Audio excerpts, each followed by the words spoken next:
All right, the hearing will come to order. The subcommittee on seapower is meeting today to hear about the state of our Navy's unmanned surface vessel efforts. First, I want to thank the ranking member. This is a committee that we were just talking about. This is actually a committee that works well together. I think this is the room we sit down and finish the NDAA. It's done behind closed doors, and actually it's a bipartisan bill that people can feel good about at the end. So everybody has input, and if you are convincing, you can get anything in. Yep. As we all know, our country and our Navy is not immune from the rapid changes in threats and technologies reshaping the battlefield, battle space. There's no question that our Navy must move decisively to integrate unmanned systems into the fight. The time is now, and it appears the Navy is late to the game already. We've all been watching what's going on in Ukraine, and it seems like everybody should be moving faster. But we're going to hear about where we are today. Unfortunately, we have enemies. The governments of Iran, Communist China, Russia, Cuba, and North Korea, they have chosen to be our enemies. I know with Iran, there's different views on how well we've all worked together. So we all hope for a positive future, though. We've learned from the war in Ukraine that unmanned autonomous systems need real integration to our military and our Navy. The history of warfare teaches us that whenever we don't lead, we eventually suffer. The United States has to be a leader. We must lead in the unmanned autonomous battle space during conflict. There needs to be a real sense of urgency within the Navy. My main concern is there are some admirals that are opposing innovation, and the idea is necessary to make real changes and bring new, real, lethal capabilities to the Navy. Our country and the sailors and Marines who defend it deserve absolutely the best. I think your son's serving, right? Our enemies are moving fast. Unmanned surface vehicles can be force multipliers that extend our reach, reduce risks to American sailors and Marines, which is very important to all of us, and give us the edge we need against any threat posed by our enemies. From one-way attack missions to logistics, air defense, reconnaissance, mine countermeasures, and more, unmanned surface vessels offer a wide array of capabilities to augment our manned fleet. Yet for too long, our Navy's plans have been non-committal at best. While our other navies have received the message to move fast, it seems like our Navy's lagging approach risks leaving us behind. You take the Replicator initiative, which forced the Navy into a one-time buy of small unmanned surface vessels. Unbelievably, last year the Navy planned to zero out the entire effort, just cut the entire thing.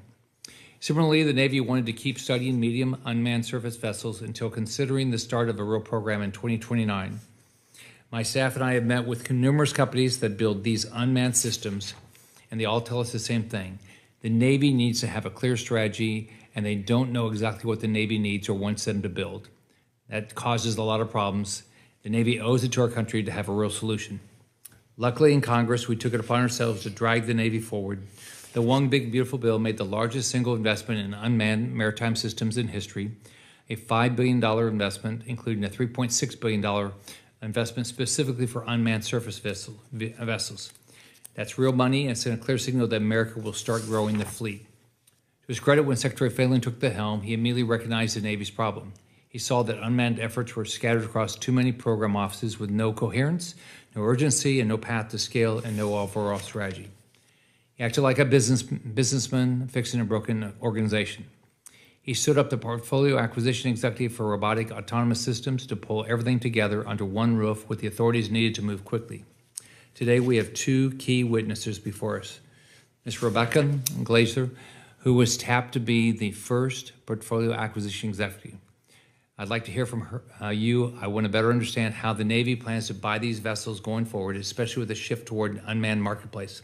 That move has raised serious concerns in industry about whether the Navy is changing direction again.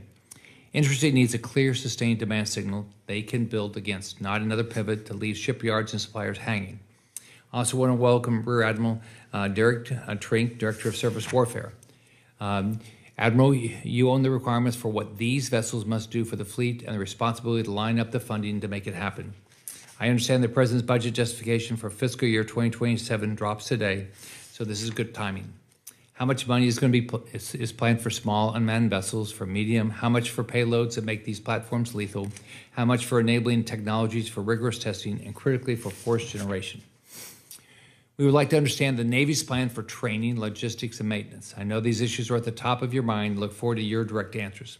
I want to thank both the witnesses for being here and invite my friend and ranking member, Senator Kane, to make his opening statement.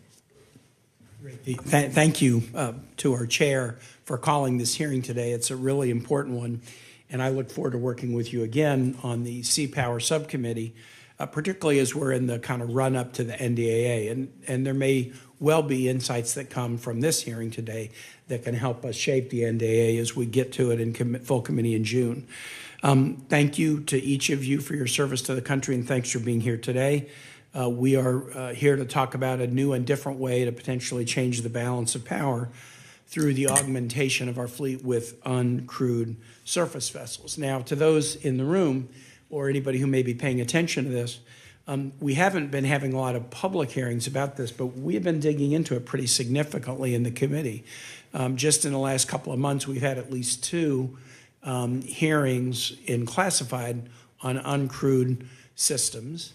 And we've also had some discussions with some of the COCOMs about uncrewed systems, but I will say the predominance of those discussions are about aerial systems. And we recently even had a discussion about the protection of naval assets from aerial threats. But when we asked how do we protect naval assets from surface or subsurface threats, the answers were not as fleshed out. And so it's good, Mr. Chair, that we're having this as a public hearing today so we can really dig into the way we look at surface and subsurface vessels as we think about the investments that we're making in the fleet. How do we partner with industry to meet this challenge? We know that the evolution of these systems is advancing very, very quickly, and we have to be prepared to innovate and procure with some speed and flexibility as technologies improve. We want to talk about not only unmanned systems in the defensive mode, how do we protect our assets from unmanned threats? We watch what's happening in the Black Sea, for example, in Ukraine, and we know those threats are very real. We want to talk about the offensive use of these systems and how they may augment what we're doing in ship and sub building. We've had a lot of testimony about the equivalent effort that is, I think, pretty carefully constructed after some missteps, kind of false starts, the Joint Interagency Task Force 401, JIATA 401. That's very focused on the aerial threats. And it was the sort of second organizational iteration of how are we going to focus on aerial threats and get everybody at the table. And at least for my sake, I think that this second iteration of it gives me some confidence. I think we were sort of stumbling about how to get everybody at the table, whether it's, the defense agencies or the FAA or local law enforcement or FBI, how do we get everybody at the table to come up with the right set of strategies to both counter threats and have an offensive capacity? Now we have an organization that I think seems to be working and that I think is engendering some confidence. So we want to now look at the Navy side of the house and figure out what we're doing. I do acknowledge, as the chair did, this is a pretty extraordinary time for the Navy. Commercial vessels from all around the world and our naval vessels and those of our partners have been attacked dozens of times in the past 3 years by Houthis, now by Iran and Iran's proxies. The Navy has put together a pretty amazing record of repelling threats, and the successful repelling of threats doesn't always generate news. If you're unsuccessful, it generates news, and so sometimes the fact of your super high batting average in repelling threats, which is something we should celebrate, doesn't get the attention that it deserves. And I know both the chair and I really appreciate the excellence of our folks in being able to defend against these threats. But now that we have open hostilities in the Persian Gulf and the Straits of Hormuz, we got to take a moment to appreciate the hard work that's being done, to recognize the threats that are growing more complicated every day in that region and around the world, and really commit to the right kind of investment level and innovation strategies to meet these threats. And so that's what this hearing is about. I look forward to hearing testimonies and then digging in by questions. And again, the timing of this to the chair is really important, because I bet we're going to hear some things today that will be instructive as we're working on putting together this year's NDAA. Thank you. Thank you, Senator Kane. So I'll start with some questions, but maybe if you have something, as I asked this first part, if you want to add. So you don't even want to let them do their I guess I should let you do. See, he's impatient. He wants to get right to the question. I'm sorry. Please start. Chairman Scott, Ranking Member Kane, and distinguished members of the committee, thank you for the opportunity to testify on unmanned surface vessels, USVs, a critical component of the Navy as laid out in the Chief of Naval Operations fighting instructions. There is no Navy without sailors, and that includes our USVs. These platforms require trained professional sailors. The foundry, as outlined in the CNO's fighting instructions, produces naval power. USVs will form one key output from the foundry. Commanders will combine sailors and USVs into our fleet, our decisive instrument of national power. That fleet executes combat power in the fight, maneuvering, striking, and sustaining naval operations on key maritime terrain. The Secretary of the Navy and the CNO are committed to enhancing maritime dominance, rebuilding our industrial base, and changing the way we do business. Along with Ms. Gasler's team at PAE-RAS, I am working to ensure that warfighting requirements are translated into effective acquisition strategies that deliver USV capability at speed. As resource and requirement sponsor for USVs, I keep 3 commitments. First, I'm committed to writing requirements that the fleet needs. Second, I'm committed to fielding capabilities that meet these requirements quickly. Third, I'm committed to ensuring unmanned vessels introduced into our fleet have the proper manning, training, and equipment support under the Navy's standard model. Incorporating robotic and autonomous systems into the fleet at scale will require us to learn and adapt, and our introduction and sustainment models will evolve as we scale these capabilities. However, we will maintain a standard model, one that includes Commander, Naval Surface Forces as the Type Commander, Surface Development Group 1 as the immediate superior in command, and our USV squadrons as the tactical units. We're committed to leveraging this standard model to generate ready force packages for use by our operational commanders.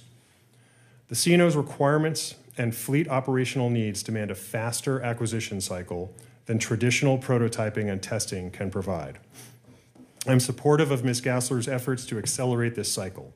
A faster approach to acquiring USVs at scale is critical to meeting fleet-driven timelines. Under the broader effort of requirements reform, we have adapted the way we generate requirements for USVs to move faster in tandem. The CNO has expressed a clear need for tailored forces and tailored offsets, capabilities that are lower cost, scalable, and can be fielded quickly to create operational advantage. USVs provide tailored capabilities that will augment and complement the main battle force. By investing in these systems, the Navy is building a more adaptable, resilient, and distributed high-low mix of forces. We are not moving toward an exclusively unmanned fleet. Achieving sea control in the modern era requires manned and unmanned teaming. This approach capitalizes on local autonomy without sacrificing the accountability or clear direction traditionally associated with command at sea. We must combine high-end, technologically advanced, multi-mission warships to mass effects with a larger number of less expensive platforms to expand the kill chain. Manned platforms will ensure command and control of USVs under the most challenging combat conditions. Our strategy for unmanned systems will also deliver tailored forces through containerized payloads, as described in the CNO's Containerized Capabilities campaign. By designing systems to fit within standard shipping containers, we will rapidly add new capabilities such as sensors, communications relays, logistics packages, and weapons to the fleet. This allows us to have relatively modest requirements for the USVs themselves and potentially exquisite requirements for the mission systems inside the containers.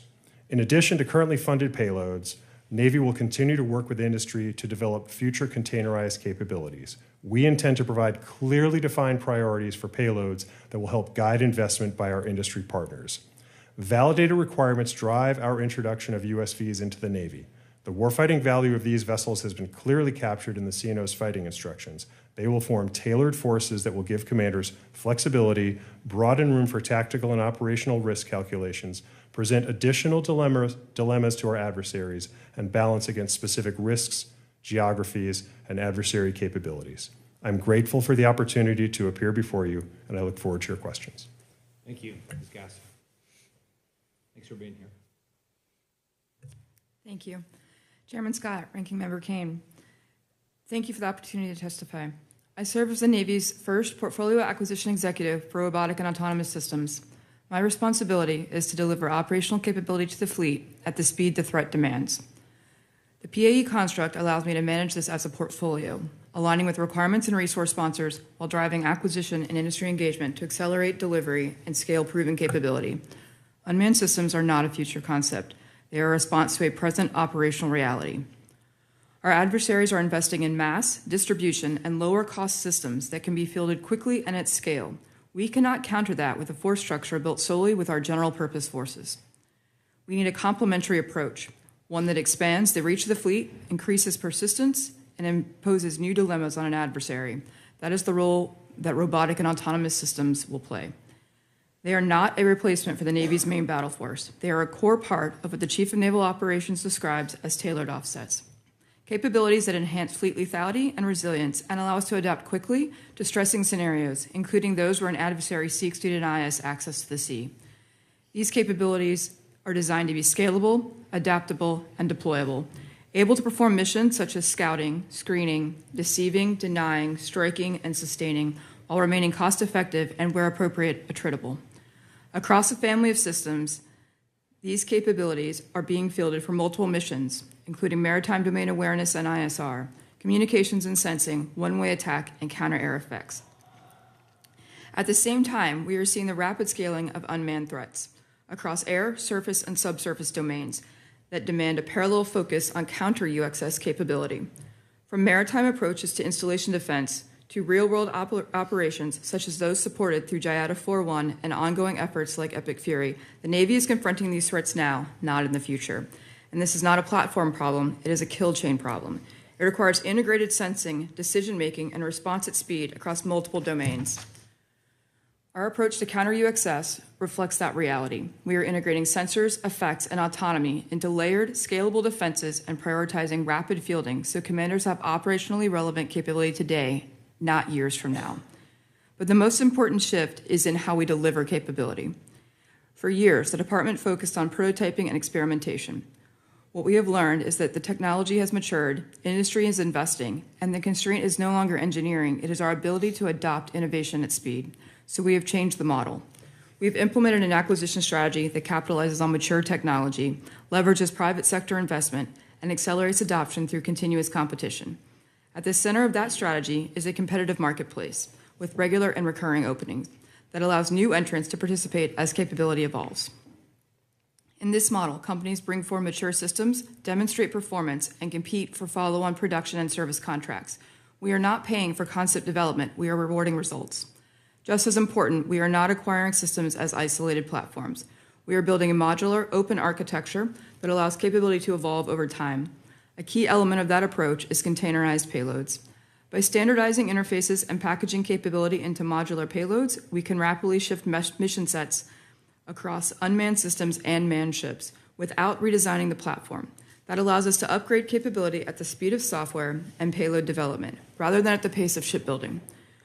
We are also ensuring these systems are fielded as complete capability packages, including command and control, autonomy, training, maintenance, and sustainment.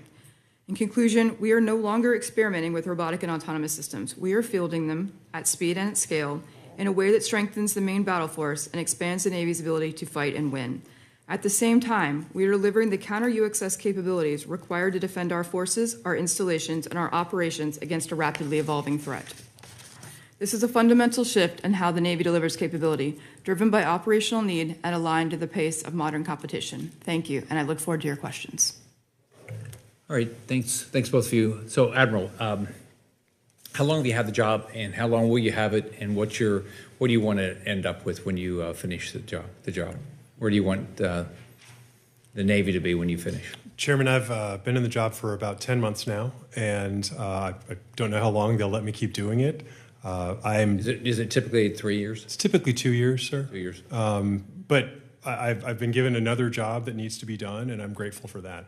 What I'd like at the conclusion of my tenure as N96, as the Director of Surface Warfare, is to make the fleet stronger, to advance the Golden Fleet Initiative, and to expand both the high and low end of our high-low mix that we need for a Navy for the United States. Should it be a longer billet than 2 years? I'll stay as long as they let me, sir. Okay.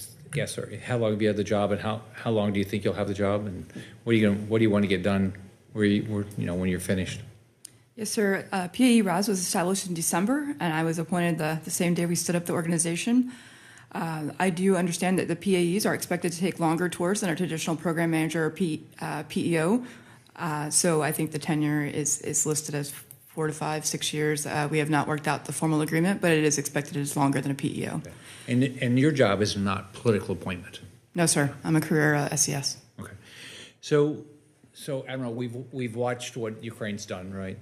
So how would you compare the U.S. manufacturing of unmanned vehicles versus the Ukraine manufacturing, and our ability to, put vessels or any unmanned equipment out there as compared to Ukraine's? Chairman, while I'm not in a position, unfortunately, to quantify Ukraine's manufacturing capability, I will say that I'm heartened by the outreach we've had from industry and by, frankly, smaller and newer companies that wish to work with us. And I think that it's my responsibility as a requirement sponsor to ensure that we're not closing the door for those companies. One thing that Senator Kane and I have worked on over the last, Senator Kane's been up here a little longer than I have, but I've been here 7 years. We've really tried to make sure that we're not buying Chinese drones. Mm-hmm. Has that had an impact on the opportunity for American manufacturers? I don't believe that it has. I think that our defense partners, our industry partners, understand the legal requirements for selling gear to the Department of War and the Department of the Navy. And so I would be surprised if any of our industry partners came to us and said, we have a great idea, but we just found out that we can't sell you our stuff because it comes from the PRC. I don't expect them to be surprised by that requirement, Senator. Okay. So do you know the amount of money, maybe I'll give you my question, but how much money has the Navy gotten, and what would be the return so far? And then my understanding is there was a MSUV budget drop to $171 million in fiscal 2027. Is that right? Does that make sense? It seems like they're dropping the amount of investment. I understand the question, and I appreciate you looking for additional investment. Across the Future Years Defense Plan, we plan to acquire quite a few MUSVs, Chairman, and using PAE RAS's marketplaces will involve more than a single supplier could give us. And I'll defer to Ms. Gassler if she wants to add any detail. Senator, including the One Big Beautiful Bill, which had $2.1 billion for MUSVs, we received approximately $1.95 billion in procurement funds, the rest in RDT&E to do our experiments and testing and such.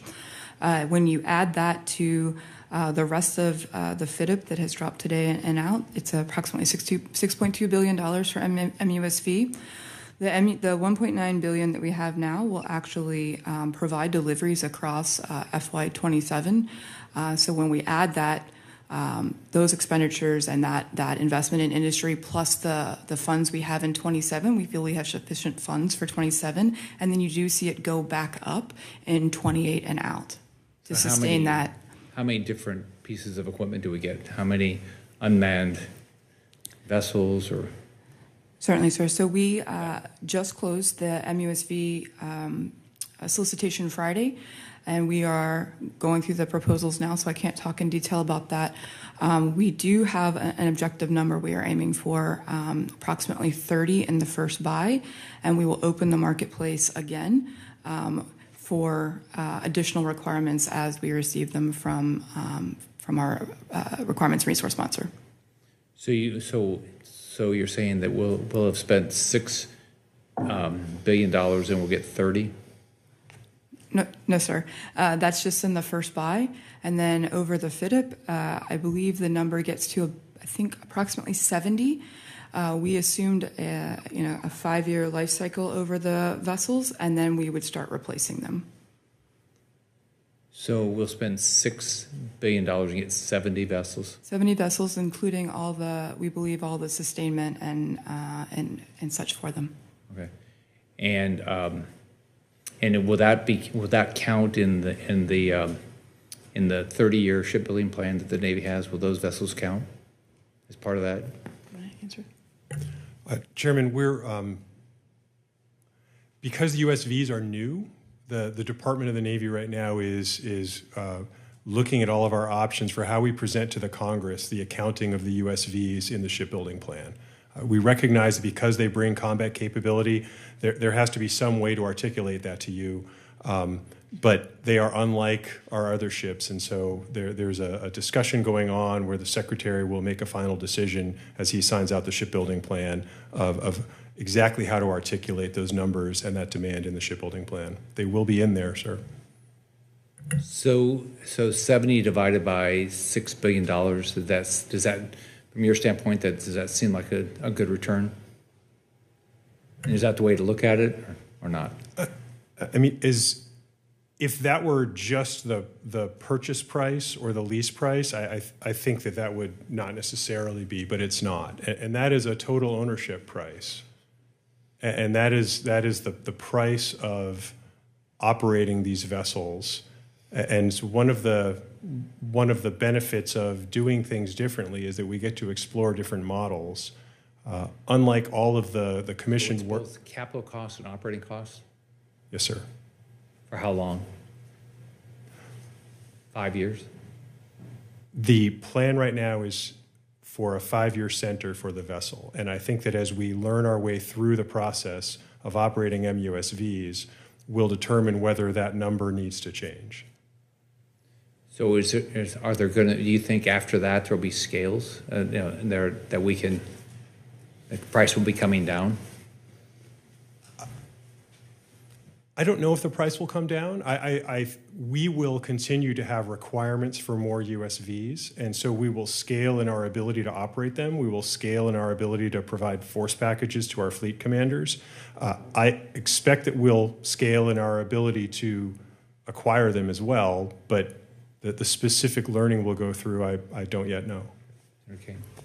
I'm sure we're going to go back and forth because I think we both have a whole lot of questions. And so just some basics. Because we've been having a number of hearings about the JIATA 401, I'm kind of like trying to compare like the Navy to the structural model. So the JIATA 401 is a interagency task force. It reports directly to the OSD. The Army is the executive, meaning if General Ross says, hey, I need more staff, he goes to the Secretary of the Army to ask for more staff, but it is interagency. Is the Navy at that table? So talk about the PAE res and the connection into the Navy. And I asked that question because when we were getting briefed from the JIATF about their protection of naval assets, they were talking about protection of naval assets from the air. But when we asked, okay, how are you protecting them from the sea and subsea? Well, that's the Navy's responsibility. They didn't say they weren't being protected, but that wasn't the JIATF's job. So talk about your interaction with that organization so that we can have some sense that we're not in silos here, but there is a more holistic look at this. Absolutely. At the same time we were stood up, we also met with ASN, EINE installations, and it was determined that PAE RAS would be the integrator for capabilities and for the counter-UXS as well. Mm-hmm. And so and that makes us the primary interface into JIATA 401. Okay. So we do work back and forth with them often. When, without going into a lot of details, when Epic Fury kicked off, we started looking for capabilities for our installations. And the first place we went for the counter-air was the JIATF marketplace, because they had contracts set up, and if we bought systems through them, we knew they were interoperable with all the other systems for the different bases that they had prioritized in their initial tranche. So, so hand in hand on all the counter-air. The counter USV and counter UV, yes, we do have that mission. We're working on the top level requirements for that now. That did not stop us from fielding capability for Epic Fury. Yeah. And just to kind of converse here, when you use the word marketplace, you can use a small LEM. We know what a small LEM marketplace Right. is. This is more than that. This is like JADF has They its literally own have like an kind of Amazon. established marketplace where the innovators come with, with their own platforms that get tested, and then this one's approved, and you're using their marketplace for counter aerial systems, but you're establishing your own marketplace to test and then make available with this kind of local autonomy. You guys were talking about systems that are surface and subsurface. Do I understand that right? Yes, I mean, it looks like an Amazon storefront. Yeah. And at that point, then the contracts people get, involved behind the scenes once we click, cart. It doesn't go to your Visa card. But, so yes, we bought from their actual marketplace, different from our marketplace that we talk about for MUSV. Yeah. For what we have talked about with OSW and is that they want to create a larger marketplace for all of the capabilities, and in which case we would put our offerings there as well. So small USVs, counter capability, anything that we have arranged that can be a contractor-owned, contractor-operated asset, we would let the rest of the services know that we could service those needs as well across the services. And so that isn't a fledgling concept. Yeah.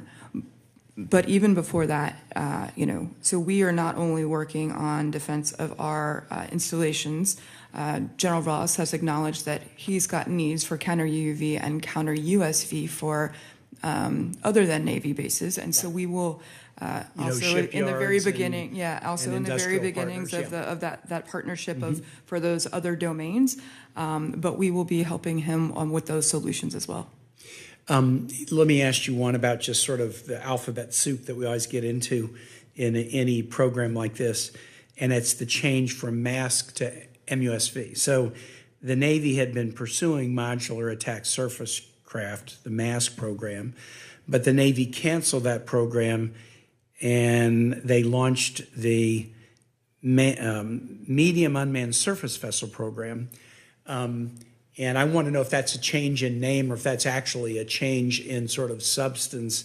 I think the justification was that the MASC program was too narrowly tailored to achieve the Golden Fleet objectives, and the MUSV program kind of broadened the gauge a little bit about what you're actually acquiring.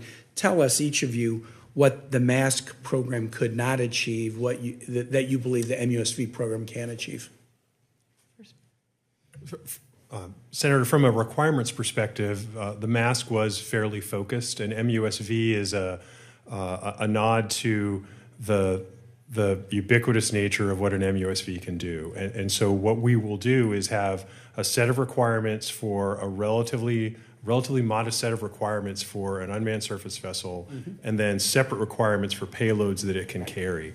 A MASC payloads would be kind of interchangeable, like Yes, sir. NASA payloads or a lot of our space payloads. It might be a communications technology or it might be something different. And so now you're conceiving of these uncrewed marine systems as similarly kind of you can tailor them different directions with payloads that would fit into what the base vehicle is. That's exactly correct, Senator.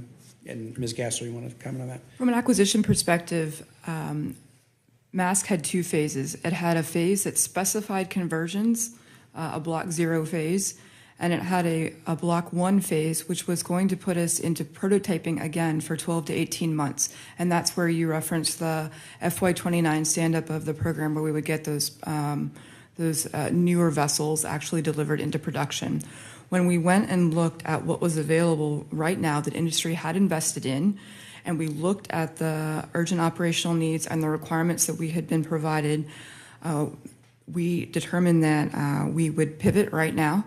And so we did that over the winter and opened the marketplace. And so what the marketplace is exactly what Admiral Trinque explained, but it's actually broader. We have one surface vessel acquisition strategy, and it is to use this type of marketplace for all the vessels in the family, both small, and there are different sizes of small, depending what payload, again, goes on them. And then with the MUSVs, Yes, we're going after a specific mission right now, and as we add missions, we will add to that family of vessels as well.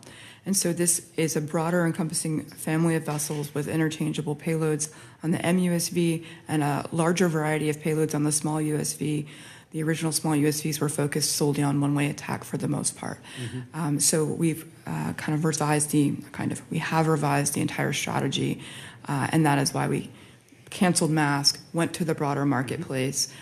We believe that it will accelerate the production vessels into the fleet by at least a year. Let me ask one other question, and I know Senator Blumenthal is arrived, but you had a solicitation that closed Friday. You're still analyzing it. I don't want to ask you about particular entrants, but what can you tell us about the health of the industrial base based upon sort of the number and the quality of the and the amount of interest that's been shown by who's responded to the solicitation? Absolutely. First, even before we get to that, PAE RAS and the Naval RCO have done a number of engagements over the winter, both with the investors and all the small businesses that would be in that kind of rapid capability space, or the hedge force space, which includes all the robotic and autonomous systems. The week after we launched the solicitation, I held a town hall to explain, not the solicitation specifically, but to explain the entire marketplace. And we had 300 people dial into that. And I've heard, a lot of feedback from that as well. Some additional questions came in, and we've answered all of those. So just from that, you can tell there's a lot of interest and a lot of feedback, and we're taking that on board. From the solicitation, we received a healthy response, and looking at the companies, they are across, it's a diverse set of companies that have responded, newer companies, small companies, larger companies. So I think we will have a pretty diverse selection going into the testing. I will give you an example, though, of our small industry base as well. In the last 2 months, maybe since Epic Fury kicked off, in support of both Epic Fury and Southcom 4th Fleet Operations, we have awarded one contractor-owned, contractor-operated extension to vessels to make sure they keep operating. We've awarded 2 government-owned contractor-operated support contracts to make sure we have operations in theater. We have awarded 2 contracts to buy additional vessels with 2 different companies. And not only did we award those, they were delivered. In some cases, we took delivery of boats within a week, and other ones were shortly thereafter. So it's no longer we buy, we wait for development, we start delivery. We're looking at what they're producing, and we're buying literally right off the line. Thank you. Senator Blumenthal. Thank you. Thank you both for your service. We hear a lot in the aerial sphere of combat about the capabilities of swarms, or lots of low-cost, often slow-moving swarms of drones, unmanned aerial vehicles, making targets very vulnerable. Does the same principle apply to undersea unmanned vehicles, where you could have the same, say, a submarine or a surface ship vulnerable to swarms of unmanned vehicles? Senator, certainly a mass of adversaries makes your problem more difficult. And so for a surface ship defending herself against a swarm of unmanned aerial systems, we have exquisite weapons that are very expensive that we can use against that. And so recognizing that that's the wrong way to do this, we've equipped them with lower cost interceptors and counter UXS. Clear. I'm talking about undersea. Yes, for undersea, that swarms of low cost, does the same potential principle apply? It can. The coordination under the sea will be more difficult as the aerial systems can use radio waves to coordinate their attack, and you won't have that necessarily that same coordination between unmanned undersea vessels, but certainly any undersea threat can be a threat. So our aircraft carriers could be vulnerable to that kind of undersea swarm or undersea unmanned vehicle. An undersea vehicle can present a threat, yes, sir. And this is one of the reasons that we invest in exquisite anti-submarine warfare systems, because a UUV is still a type of submarine. Would submarines be vulnerable? I would want to take that question for the record, sir, outside my experience. Are we looking at that issue? Yes, we are. Can you give us is this something we ought to be concerned about? I think that we are always looking for new threats and how we counter them. And there are, in addition to the requirements divisions inside the CNO's office, we have analysis divisions that look at threats and potential threats and how we can counter those threats and potential threats. And so I share your concern that any threat in large numbers could become a larger threat. But yes, we do look at that, sir. Ukraine has been pretty successful in the Black Sea. Would you agree? I do. And what's the secret of their success? Well, so they have adapted faster than their enemy. And they have employed systems in a way that has surprised their enemy. And that is always an advantage in warfare. Could the Russians have done something to prevent them from being as effective as they have been? I mean, certainly they could have reacted earlier to Ukrainian innovations. Certainly they could have withdrawn, which is in essence what they've done. But that cedes the battle space. And so the Ukrainians, to their great credit, have taken their localized problem and exercised sea control without a navy. And if your problem is localized like that, then you can focus like that. And they've done a marvelous job focusing in that limited theater. Are there steps that you would urge the Ukrainians to take to make their unmanned undersurface vehicles more effective? I would not have enough of a baseline on what they're doing today, Senator, to advise them. Are we actively in contact with Ukrainians on this topic? I believe that we are. I would defer to U.S. European Command on that. Okay. Thank you. Thanks, Mr. Chairman. Thank you. So, Ms. Gassler, first off, how do you all coordinate your activities? What each of you do? Do you guys how's it coordinated? Do you guys work with each other much? Yes, we've seen each other a lot lately. Yes, so absolutely. So obviously there are formal meetings through N9I, who's the integrator, brings together all of us. I have, within my portfolio, I have Admiral Trinque, but I also have air platforms, I have undersea platforms, I have counter platforms, so I have many resource sponsors. I do the same coordination with all of them. And then there's lots of informal coordination between the staffs and I mean, nearly every day going back and forth. Okay.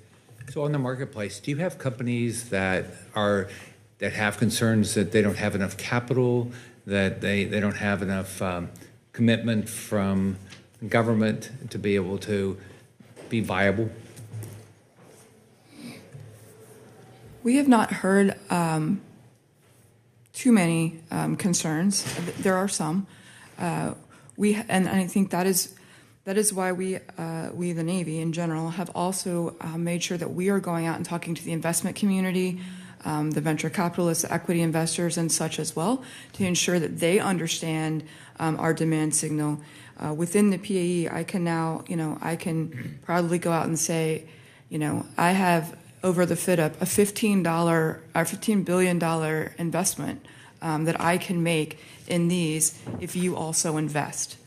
That was hard to do before the PAE was stood up because the programs were spread across, I think, 20 different program offices. So they didn't have the buying power to really get a seat at the table with the investors as well. And so it is incumbent on us to also make sure that we get out ahead and explain our demand signal. As the budget drops, we now have a profile for MUSVs. They know what we're looking for every year now. We can talk about that. As we lay in those budgets, those are public knowledge. We can go out and talk about what those demand signals will be as our resource sponsors lay in the requirements for those payloads and additional vessels. And I think that helps bring in the investment because they know that we the Navy, you Congress, are allowing us to be investors with them. So, Admiral, there's a $54 billion Defense Autonomous Warfare Group budget line on the mandatory side of the fiscal year 2027 request. So what are we going to get out of that? What's going to be the return? Chairman, the Defense Autonomous Working Group budget is separate from the Department of the Navy budget. And so we have separate lines for procurement for medium and small USVs. So how many do we get? So from a requirements perspective, what types of things are we going to get? we are looking to procure the medium USVs and the containerized payloads that will go on them. We have $1.5 billion across the FIDUP for containerized payloads alone, as well as the enabling capabilities that allow the linkage between the containerized payloads and the vessels. The containerized payloads will be applicable to the USVs, but also to the frigate program and other ships.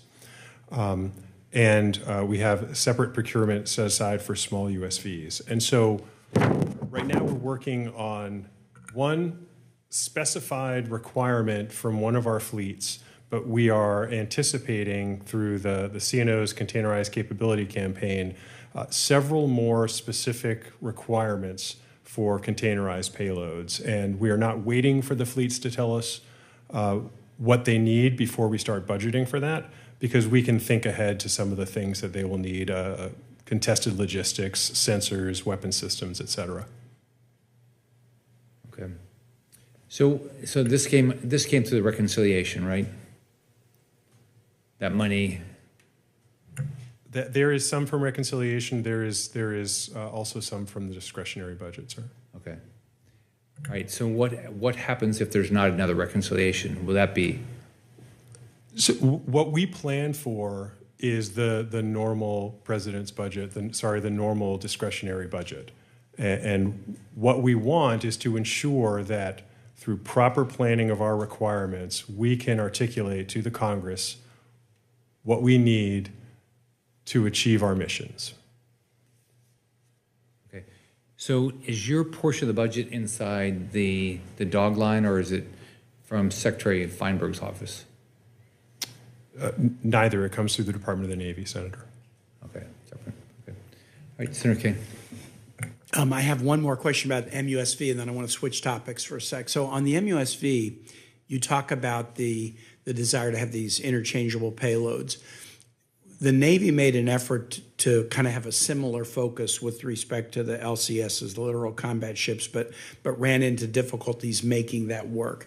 What have you learned from that experience, and how are you trying to incorporate that into making this modularity idea work with respect to the MUSVs? Senator, the technical risk we built for ourselves with the littoral combat ship was two new types of ships we had not built before, systems that we did not currently have into the mission modules, and modularity in a way that we hadn't done before. And we took all of that newness and stacked it on top of itself, and it collapsed under its own weight. And so now we're going through a lot of work to add permanent systems to the littoral combat ships to ensure that our fleet commanders have the small surface combatants that they do need.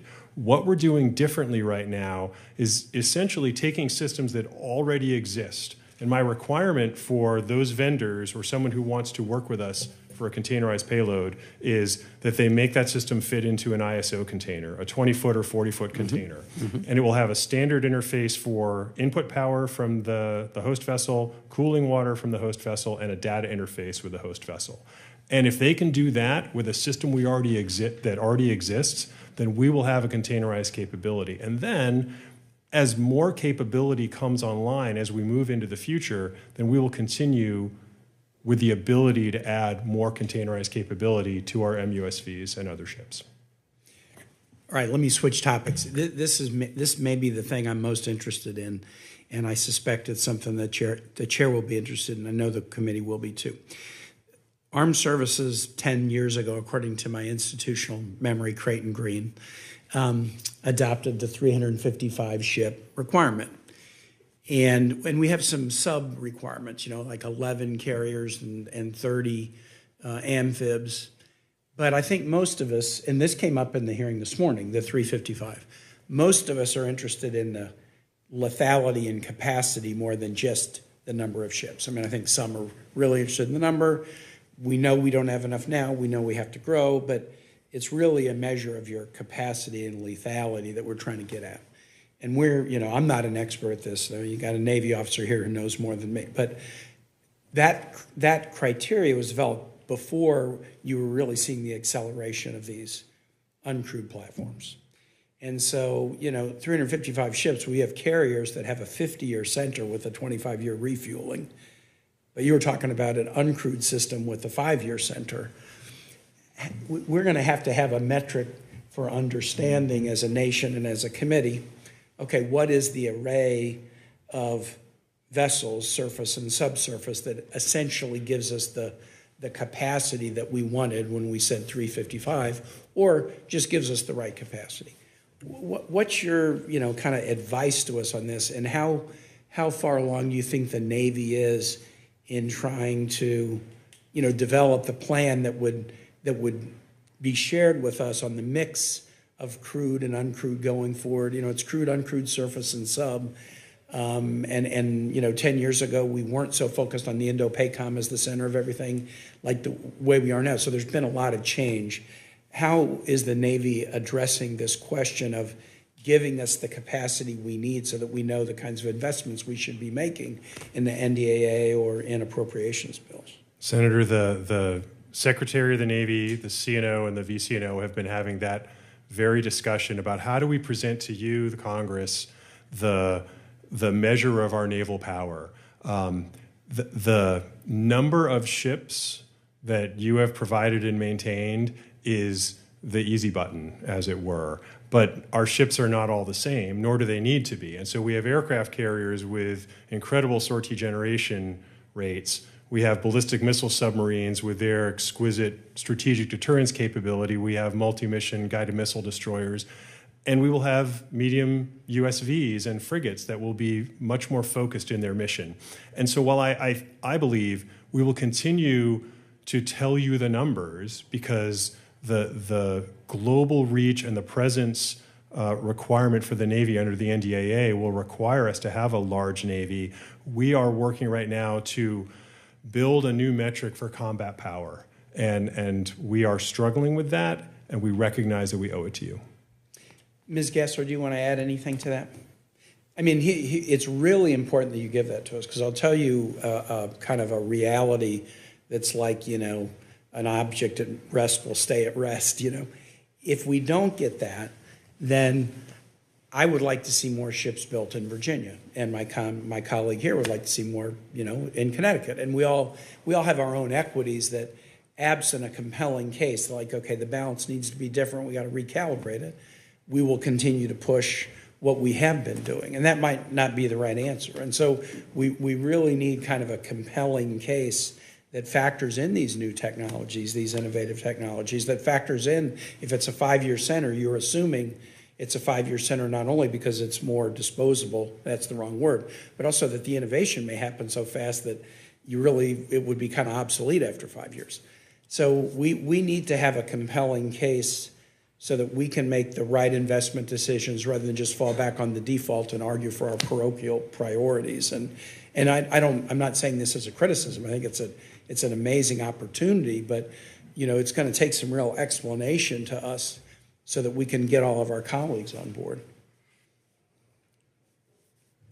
If I may, I think one of the things that was introduced in the fighting instructions was the hedge force, the tailored offsets, and then the combination of those into the tailored force packages. So as we look across the threat set and we determine whether it is the main battle force that would take on that threat, or whether it is a tailored offset and what those offsets need to be, that will drive the mix of systems that we need to procure. And so to your point, is it a number or is it the capability that we need at the time? Mm-hmm. And so as we will always have the main battle force and the general purpose force, and that will be a certain number, that is driven by the threat. What we need to be able to do faster, and to the point, maybe the vessels end up lasting longer than 5 years, but the payloads probably don't, because or what's inside the payloads, right? Certain munitions, certain threats, certain EW capability, that has to evolve at the speed of the threat, at the speed of software. And so I think that is what we have to figure out. How do we measure the tailored offsets and the hedge forces that we need when we need them? If I could keep going just for a second.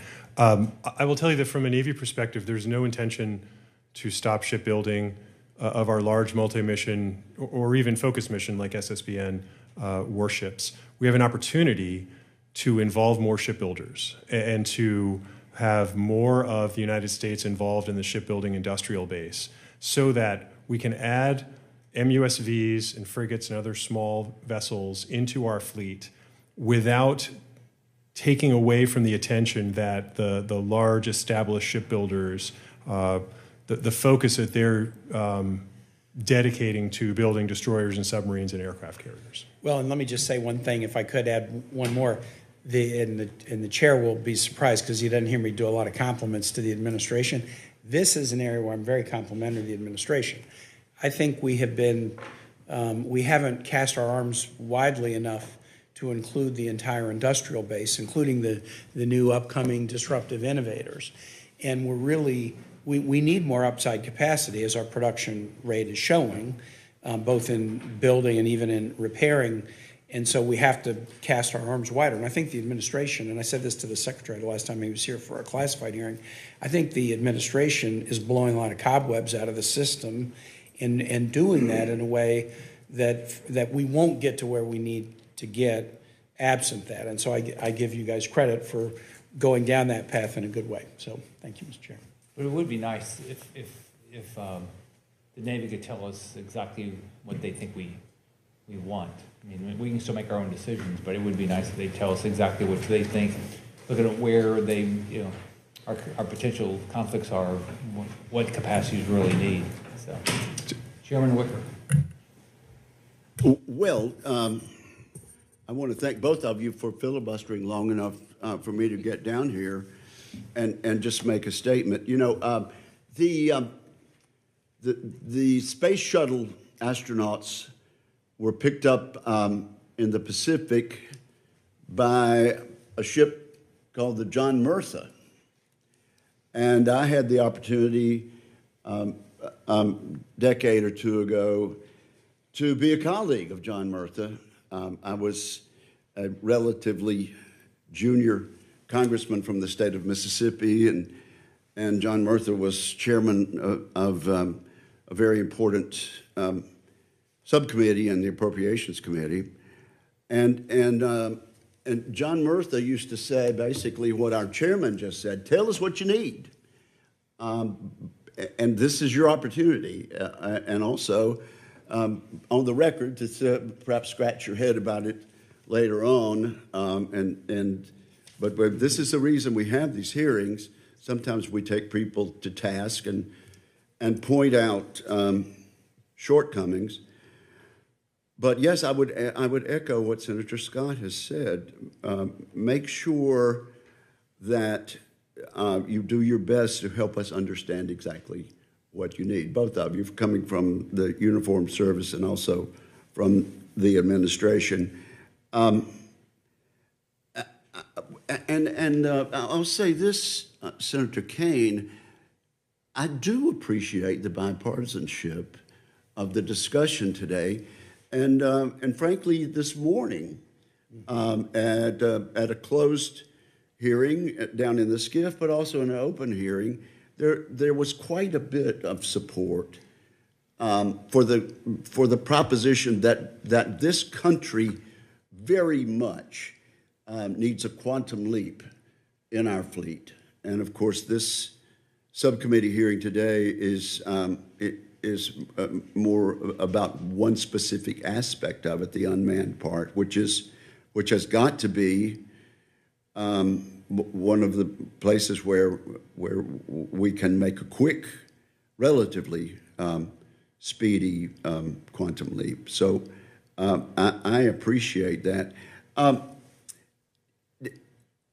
Am I correct, Admiral, that at one point the Navy did buy a small unmanned fleet, but then for some reason decided not to fund it anymore? Do you have an understanding of what happened there, and wasn't that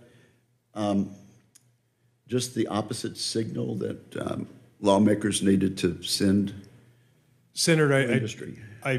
There were small unmanned surface vessels purchased under the replicator program and given to the Navy for experimentation and in response to some operational needs.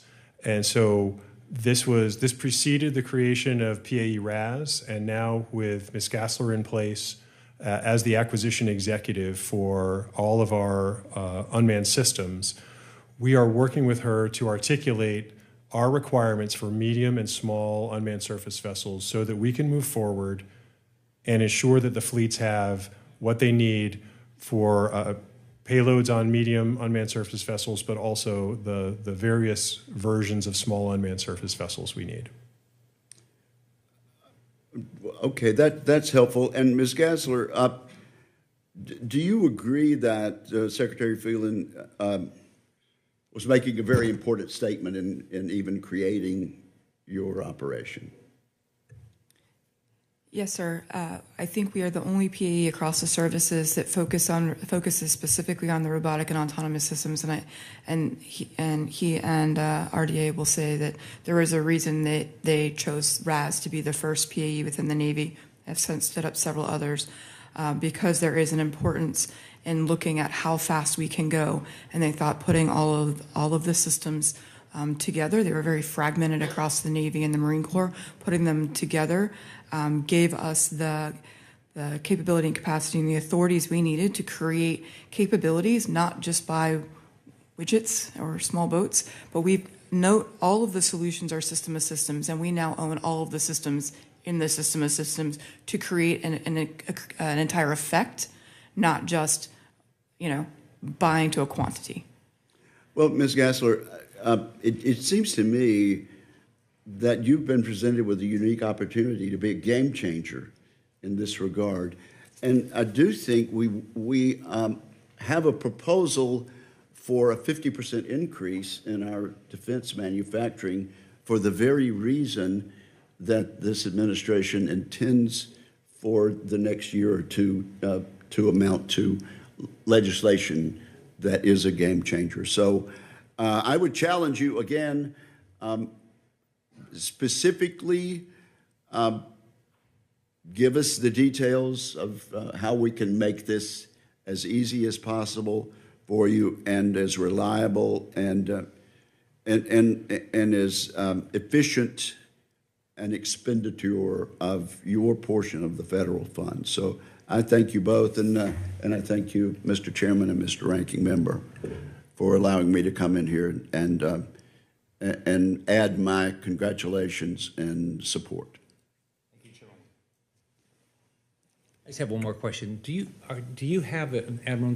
Do you have a very specific request from the Navy of what they want in custom containerized payloads and the vessels? We have one very specific requirement that we are acquiring now.